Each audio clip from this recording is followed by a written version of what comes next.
ओम श्री सद्गुरुदेव भगवान की जय। बोलो जय सिया राम, जय जय सिया राम। बोलो जय गुरुदेवम, जय गुरुदेव।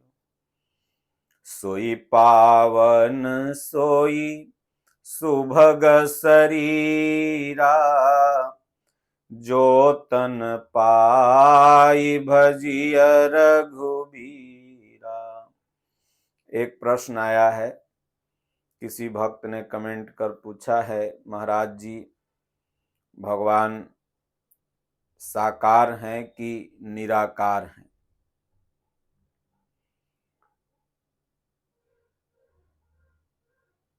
ये लगभग प्रश्न साधक के मन में आता है कि भगवान का आकार कैसा है, भगवान कैसे दिखते हैं, जो बाहर में छाया चित्र हैं क्या वो भगवान के हैं कि नहीं है।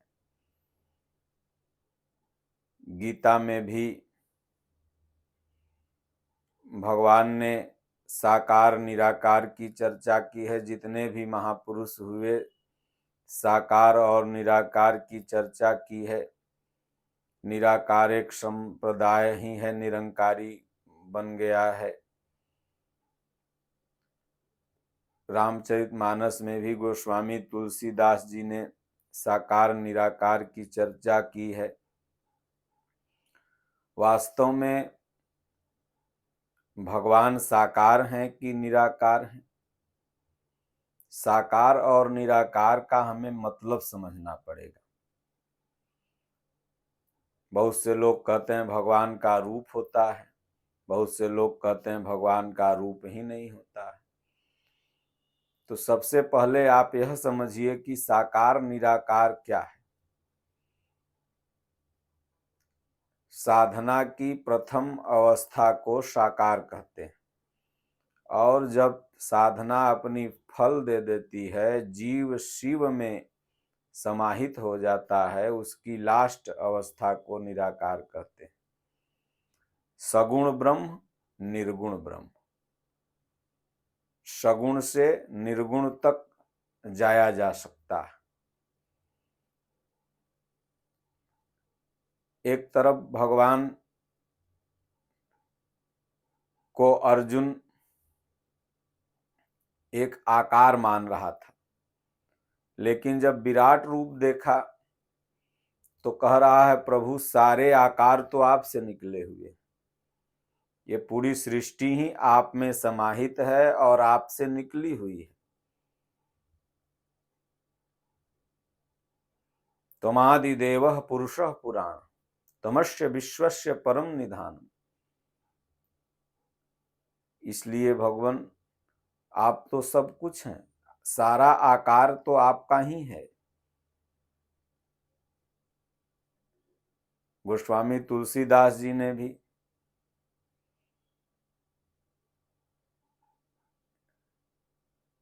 श्री रामचरितमानस में बताया, आगे हम इस पर अभी चर्चा करेंगे। कबीर साहब भी कहते हैं राम न रमसित कवन दंड लागा, मर जइबे त का पैबे अभागा। सगुण से निर्गुण की साधना बताते हैं। तो यूं कह लिया जाए कि जैसे विद्यार्थी को शुरू में जब बच्चा पढ़ने जाता है तो उसके किताब में चित्र ज्यादा होते हैं, लिखावट कम होती है। एप्पल छोटा लिखा रहेगा, सेव बड़ा सा रहेगा। लेकिन वहीं जब बच्चा धीरे धीरे धीरे धीरे अपने लास्ट स्टेप की पढ़ाई में जाता है तो चित्र गायब हो जाता है, फिर वहां लिखावटें रहती हैं, किताबें भी गायब हो जाती हैं। बच्चा जाता है, एक्सप्लेन करता है। उसी तरह से जब साधक भजन चिंतन में मन लगाता है शुरू में, तो उसे एक आकार की जरूरत पड़ती है, जिसे सगुण ब्रह्म कहते हैं, जिसे साकार कहते हैं। धीरे धीरे वही साधक जब साधना के यम नियम आसन प्राणायाम प्रत्याहार धारणा ध्यान समाधि इन योग के 8 अंग को फॉलो करते हुए आगे बढ़ता है तो निराकार की अवस्था आ जाती है। निराकार का यह मतलब नहीं होता है कि जिसका कोई आकार न हो। प्रायः हम लोग समझ लेते हैं कि निराकार का मतलब यह हो गया कि भगवान का कोई आकार नहीं है। निराकार का मतलब यह होता है कि जिससे सभी आकार निकले हों वह निराकार है। जिससे सभी आकार निकले हों, इस सृष्टि का हर आकार भगवान के द्वारा है। तेरी छवि है इतनी सुंदर तू कितना सुंदर, ये भगवान के द्वारा निकली हुई है निराकार।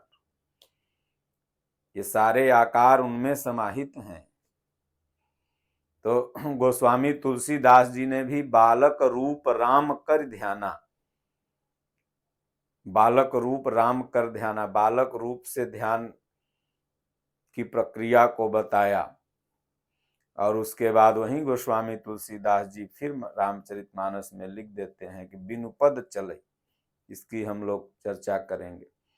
तो इसलिए सबसे पहले हम लोग यह समझ लें कि जो ये लड़ रहे हैं कि भगवान साकार है कि निराकार है, ये साकार और निराकार एक प्रथम स्टेप है, एक लास्ट स्टेप। यह हम लड़ाई बंद कर दें कि भगवान का आकार है कि नहीं। ये पूरी सृष्टि ही उनका आकार है। सृष्टि को देखिए, उनको देख लीजिए, उन्हीं से निकली हुई है। यह मन ही मनु है और इसी से पूरी सृष्टि की संरचना होती है। ये सारे आकार उन्हीं से निर्गत हैं, निकले हुए हैं। तो शुरू में ये साधक के लिए जरूरी है और वही साधक लास्ट में भी चल के निराकार की अवस्था में पहुंच जाता है। जैसे पूज्य गुरुदेव भगवान बताते भी हैं कि पहली सीढ़ी से धीरे धीरे धीरे धीरे, इसीलिए मूर्ति पूजा चित्र पूजा इत्यादि जो है यह पहला कथा भागवत भजन कीर्तन ये सब पहली सीढ़ी बताया गया कि इससे मन को धीरे धीरे उसमें लगाया जाए। जब यह मन उसमें लग जाएगा, धीरे धीरे उसका आनंद पाने लगेगा तो निराकार में चला जाएगा। फिर उस आकार का वह आनंद लेने लगेगा। उस परमात्मा में धीरे धीरे गोस्वामी जी ने कहा कि सोई जानहु जेहि देहु जनाई, अजानत तुम ही होई जाई। भगवान आप जिसे चाहें उसको जना सकते हैं। प्रथम सीढ़ी में पहले आप उसका मन लगाएंगे, फिर धीरे धीरे उसका मन लगाते चले जाएंगे, फिर अपने लास्ट स्टेप तक आप ही पहुंचा सकते हैं और कोई नहीं। अपने से कोई सक्षम है ही नहीं जो पहुंच सके। तो गोस्वामी तुलसीदास जी भगवान को श्री रामचरितमानस में निराकार और साकार और निराकार को एक स्टेप माना है। आइए गोस्वामी जी भगवान के रूप को कैसा बता रहे हैं मानस में, हम लोग उसको देखें। गोस्वामी जी कहते हैं कि बिनु पद चलई सुनई बिनु काना। साधना के अंतिम अवस्था में यह गोस्वामी तुलसीदास जी को अनुभूति हुई। हमारे पूज्य दादा गुरु महाराज जी के दांत में कुछ दिन पायरिया हो गया था। क्यों हो गया? इसलिए कि वो पेड़ में दतवन भी तोड़ने जाते थे तो उसमें भगवान दिखाई देने लगते थे, ईश्वर दिखाई देने लगते थे। तो कुछ दिन दतवन करना भी महाराज जी ने बंद कर दिया। सिया राम में सब जग जानी की जब अवस्था गोस्वामी तुलसीदास जी की आई तो उन्हें आभास होने लगा कि मेरे ठाकुर तो सर्वत्र हैं। उनको यह आभास होने लगा कि भगवान बिना पैर के होते हुए भी सब जगह। यही काकभुसुंडी जी महाराज कहते हैं कि जहाँ जहाँ दूरी उड़ाऊं आकाशा,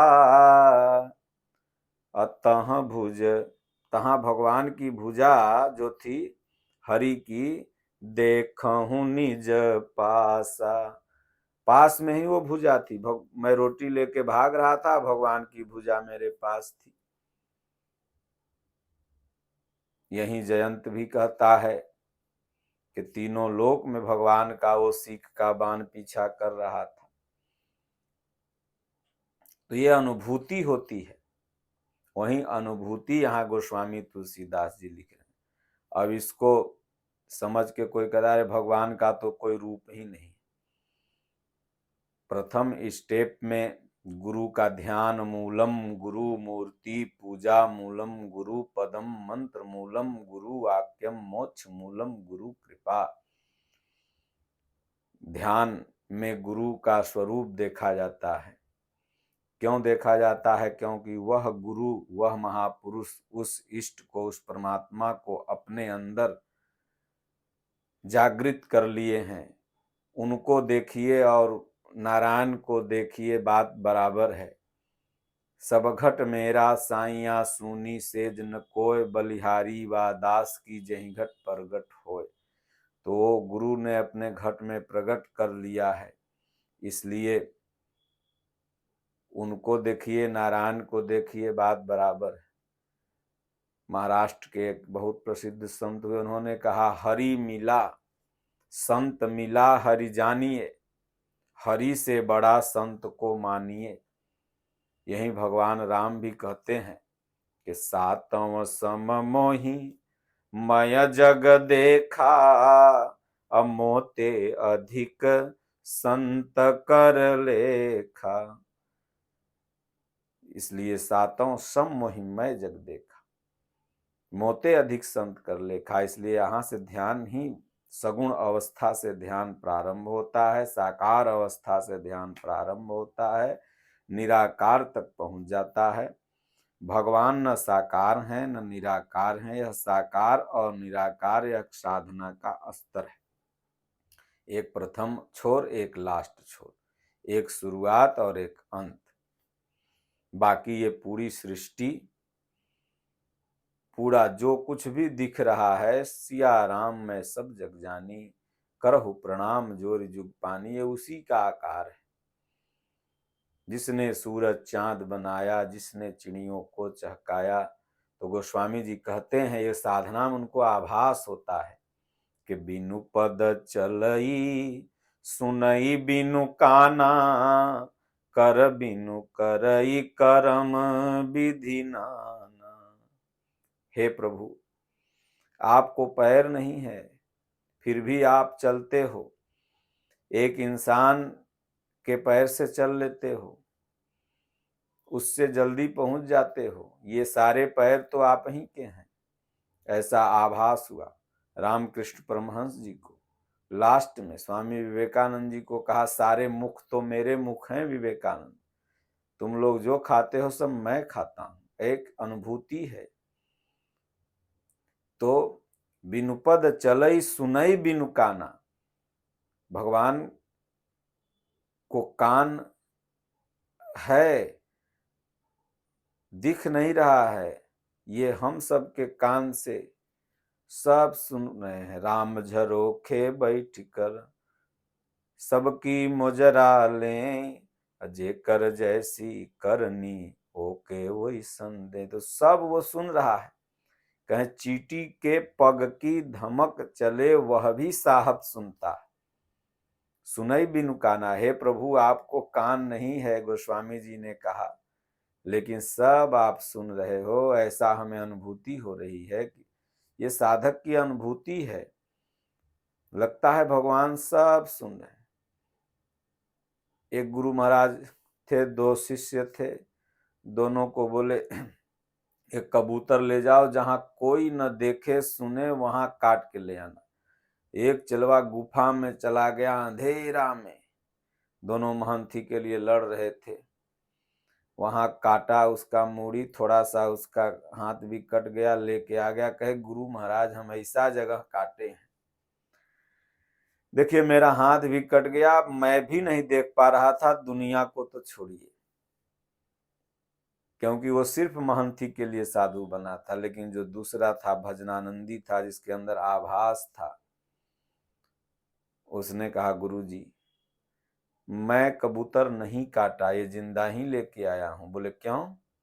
बोले मैं जहां उसको काटने जा रहा था, हमें लग रहा था आप तो देख ही रहे हो, सुन ही रहे हो, भगवान तो देख ही रहे हैं, सुनिए रहे हैं, अरे हम नहीं देख रहे हैं उससे क्या हो रहा है, भगवान तो सर्वत्र से देख रहे हैं, हरि व्यापक सर्वत्र समाना, प्रेम ते प्रगट हो ही में जाना, भगवान भोलेनाथ कहते हैं, इसलिए गुरुजी मैंने नहीं काटा। कहे हाँ तुम इस मठ को संभाल सकते हो, तुम योग्य हो। तो इसलिए अनुभूति हुई गोस्वामी जी को कि प्रभु आप तो बिना कान के भी सब सुन रहे हो। आगे वहीं गोस्वामी जी साकार से भजन प्रारंभ किए थे। कहते हैं गुरु की महिमा उन्होंने वर्णित किया है श्री रामचरितमानस में, और निराकार की अवस्था तक पहुंच गए, इसलिए वो ब्रह्म का ही नाम है, साकार और निराकार, एक ही ब्रह्म की दो स्थिति है, एक प्रथम एक लास्ट। आगे गोस्वामी जी ने कहा कि कर बिनु करई करम विधि नाना, हे भगवान सब आप कर रहे हो, करत करावत आप हैं, पलटू पलटू शोर, एक हाथ तो नहीं दिख रहा है, एक दिख रहा है, लेकिन कर सब आप रहे हो, मैं रामचरितमानस नहीं लिख रहा हूं, आप लिख रहे हो। तुलसी तुलसी सब कहे, तुलसी बन की घास, कृपा हुई रघुवीर की, बनी गयो तुलसीदास। इसलिए हे ठाकुर जी सब आप कर रहे हो। तो बिनु पद चलई सुनई बिनु काना, अकर बिनु करई करम विधि नाना, आनन रहित सकल रस भोगी, अबिनु बाणी बकता बड़ जोगी। हे भगवान आनन रहित सकल रस भोगी, सारे रस का आप स्वाद ले रहे हैं। दुनिया कहती है आपको मुख नहीं है, लेकिन मैं तो देख रहा हूं आपको मुख है, और सर्व कुछ आप रसास्वादन कर रहे हैं। जितने तरह के रस हैं, कड़वा, खट्टा, मीठा, नमकीन, तीता,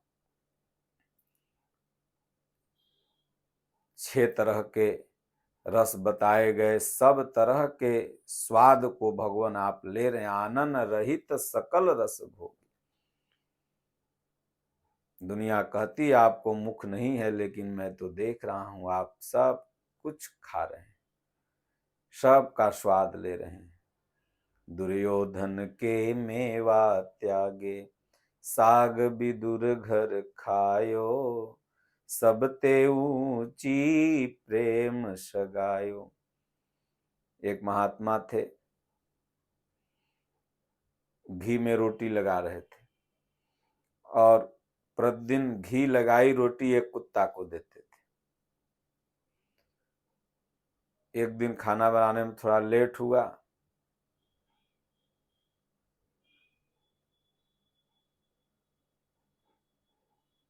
कुतवा रोटी लेके भागने लगा।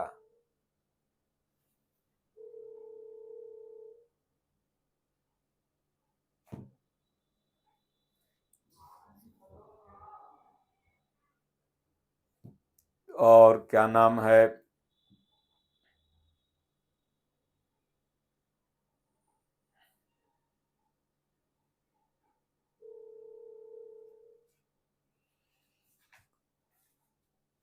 उसके पीछे पीछे महात्मा जी भागने लगे।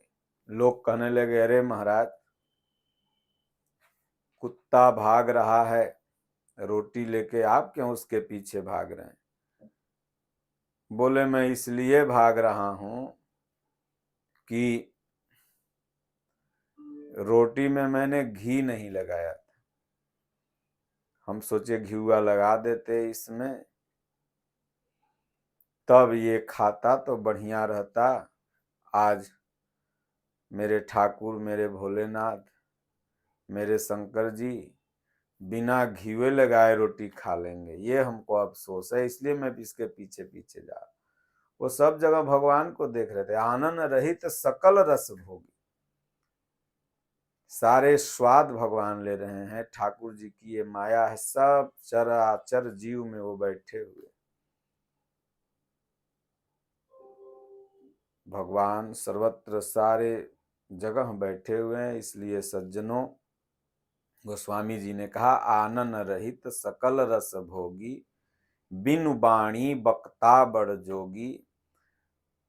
भगवान को वाणी नहीं है ऐसा नहीं, ये उन्हीं की वाणी है। जो कोई कुछ भी बोल रहा है वो नारायण ही बोल रहे हैं, भगवान ही बोल रहे हैं। कैसे गोस्वामी जी कह देंगे उनको वाणी नहीं? भगवान सब जगह से बोलते हैं। हमारे दादा गुरु महाराज कहे हो, भगवान बोलते हैं पेड़ से, खंभे से, जहां से चाहेंगे वहां से बोल देंगे। दादा गुरु महाराज ने तैयारी की, आज इसका आम का बगीचा तोड़ लेना है। ये रोज कहता है ऐसे ऐसे ऐसे, हम लोग तोड़ते नहीं है, फिर तोड़ लेना है। तो एक को रामायण आता नहीं था, उसके हृदय से भगवान ने प्रेरणा करवा बुलवा दिया। उसी जगह का, उन्हीं के गांव के क्या नाम है,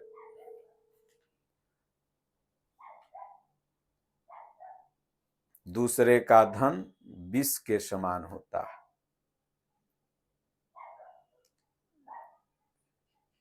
पर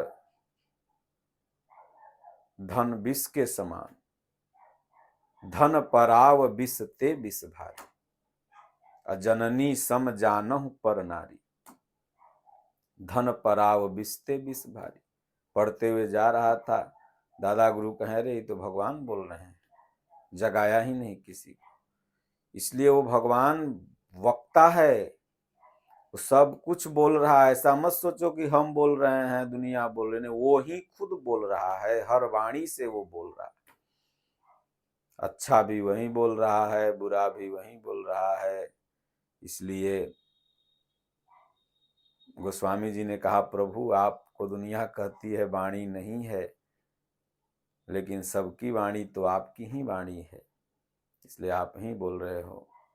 तो आनन रहित सकल रस भोगी, बिनु बाणी बकता बड़ जोगी।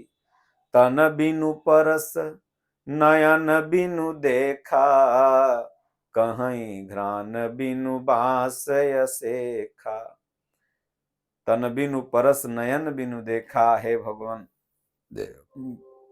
सारे तन से आप ही स्पर्श कर रहे हैं, ऐसा महसूस हो रहा है। तन बिनु परस, आपको तन नहीं दिख रहा है, लेकिन सबका स्पर्श आप कर रहे हैं। नयन बिनु देखा, आपका नयन नहीं दिख रहा है, फिर भी हे प्रभु सर्वत्र से आप सबको देख रहे हैं। तन बिनु परस नयन बिनु देखा, कहीं घ्राण बिनु बासय सेखा। सब सुगंध भगवान आप ले रहे हैं। अस सब भांति अलौकिक करनी, महिमा जा सुजाई नहीं बरनी। भगवान इस तरह से आपकी सारी करनी अलौकिक है, अलौकिक है, बस दिख नहीं रही है। करते हो प्रभु आप, और लोगों को लगता है कि हम कर रहे हैं। हम और आप यहाँ पर मुनीम हैं। मुनीम माने मैं नौकर, और मालिक परमात्मा है। कर करा रहे हैं वही, करत करावत आप हैं। पलटू पलटू सोर, पलटू दास एक संत हुए थे, हमेशा कहते थे भगवान करते कराते हैं, झूठों के पलटू पलटू शोर हो रहा, पलटू ने किया, पलटू ने किया। इसलिए सज्जनों, साकार निराकार, इसलिए अस सब भांति अलौकिक करनी। महिमा जासु जाय नहीं बरनी। हे भगवान, गोस्वामी जी को ऐसा अनुभूति हुआ कि आपका कुछ नहीं दिख रहा, जैसे अर्जुन को अनुभूति हुआ भगवान आप तो सब कर रहे हो, आप ये युद्ध लड़ रहे हो। यही अनुभूति खाटू श्याम को हुआ। खाटू श्याम ने कहा सब तो कन्हैया कर रहे थे, आप लोग केवल बाण धनुष तीर गदा लेके खड़े थे। इसलिए ये अनुभूति का चीज गोस्वामी जी लिखते हैं। इसलिए साकार और निराकार यह साधना का एक स्तर है। ऐसा नहीं कि भगवान का कोई आकार नहीं या भगवान का कोई आकार है। एक तरह से मानिए तो भगवान का सब आकार है, एक तरह से मानिए तो भगवान का कोई आकार नहीं। एक तरह से अगर आप मानते हैं तो सब भगवान ही हैं, एक तरफ से मानिए तो भगवान अलौकिक हैं। और यह साधना का एक स्तर है, भजन का एक स्तर है। भजन साकार से चालू होकर के निराकार तक पहुंचता है। निराकार साकार भी एक अनुभूति है, निराकार भी एक अनुभूति है। इसलिए भजन करें, ध्यान करें, भगवान धीरे धीरे अंदर से बताते हैं। ओम श्री सद्गुरुदेव भगवान की जय।